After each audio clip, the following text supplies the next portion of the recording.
It's Teacher Ray again, and I've returned to answer another of your Hello Group Class teaching questions. Yay!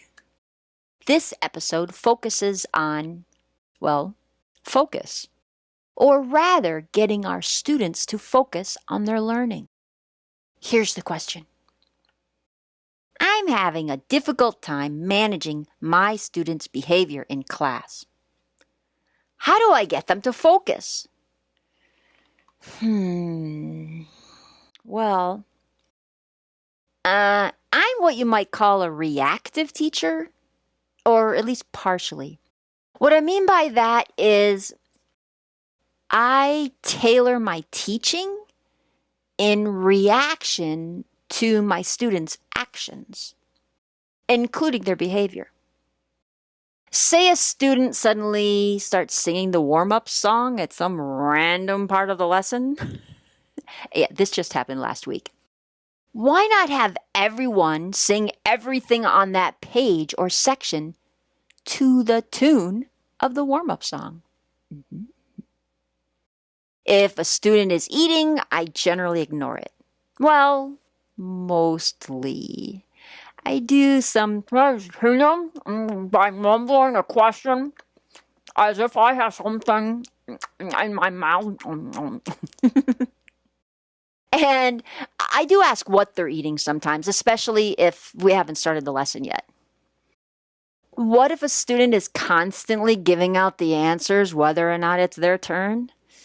Well, you could make that student the class helper and assign them the job of helping whenever a classmate answers incorrectly. The tired student? Wake them up by taking a short brain break that gets everyone moving. Or get them laughing. Laughter is a powerful wake-up tool. I've been known to suddenly nod off in the middle of talking and start snoring loudly to get my students' attention, as well as make them laugh. Got a student who's clearly in a bad mood? Show them you care by asking what's wrong. Sympathize with them, no matter what the issue is. I generally go with a head shake and a non-committal, I'm sorry. I mean, we're teachers, so we probably shouldn't be agreeing that homework sucks or that a student's mom or dad is mean. So we want to be kind of non-committal in our commiseration. What about the active student that's always on the move? Incorporate more movements into the lesson to feed their body's need to keep moving.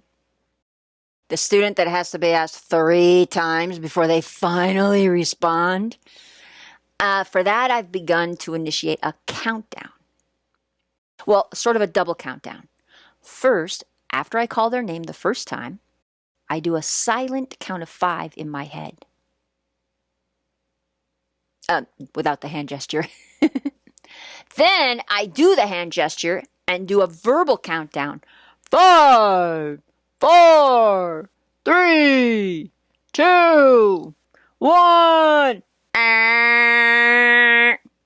When the time runs out, I move on to the next student or the next page of the lesson.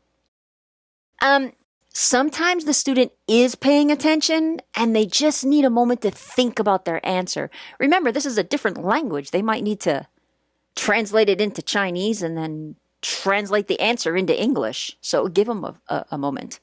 That's why I count silently in my head before beginning the verbal countdown.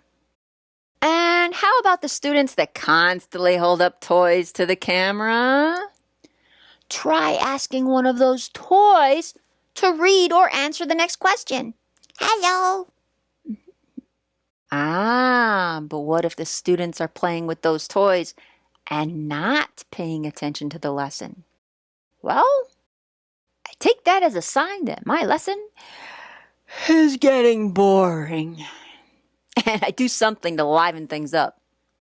That same solution of livening things up can also work for those times when the students are doing their homework during your lesson. You can also directly ask them to use your lessons as a homework break. Explain that their homework will be easier to do after class when it's quieter and they won't be constantly interrupted by you. You also want to be proactive. Okay, so everything I just laid out is reactive. You also want to be proactive.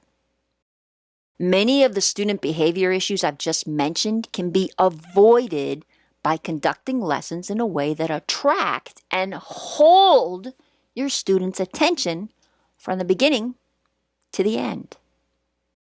First, involve every student in every page of the lesson to avoid giving them time to get distracted or bored. Second, use lots of pair or group work. Third, ask lots of questions to keep their brains engaged. Personalized questions work best.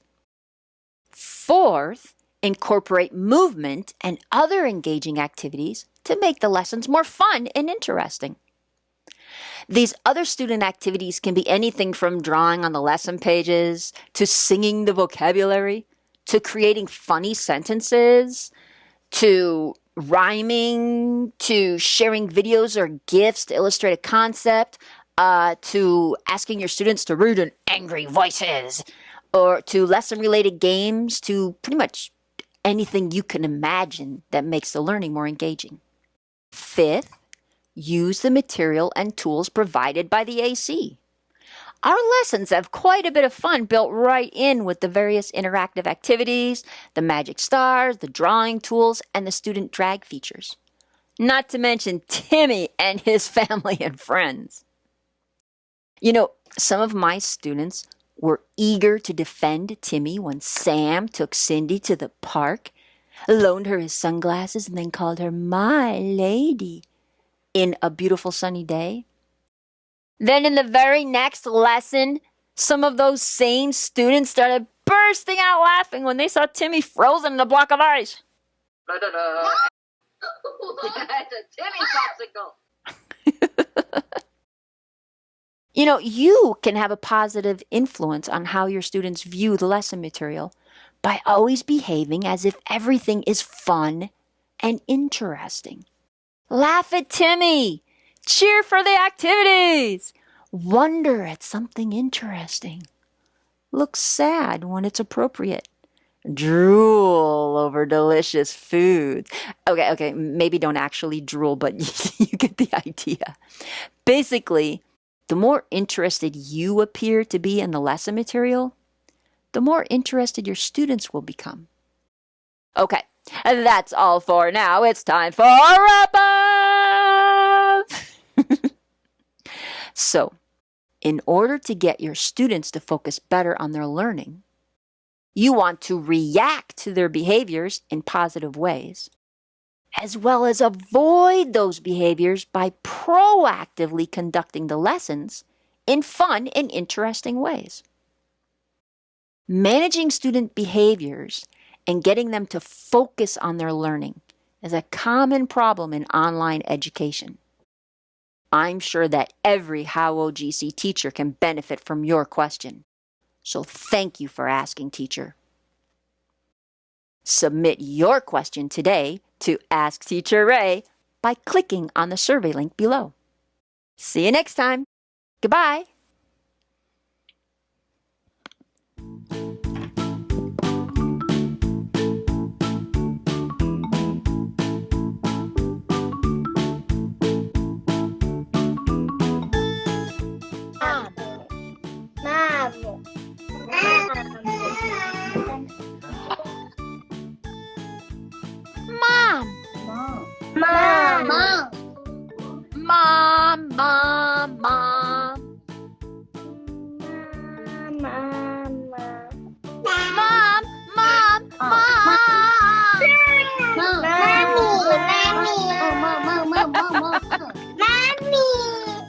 Good job. Okay. Who's this? Mommy.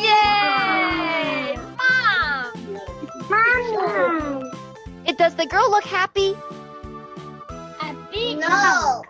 No, she's not happy at all.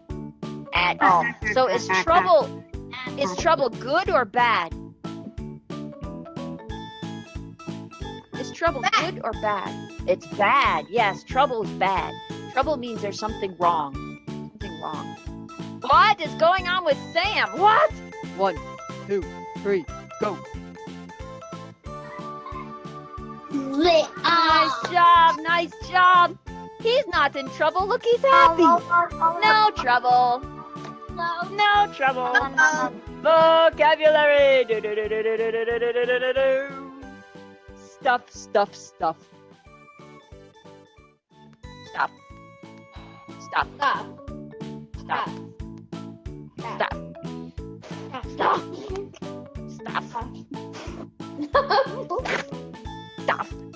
Stop. Stop. Stop. Who is hiding? Who is hiding my words?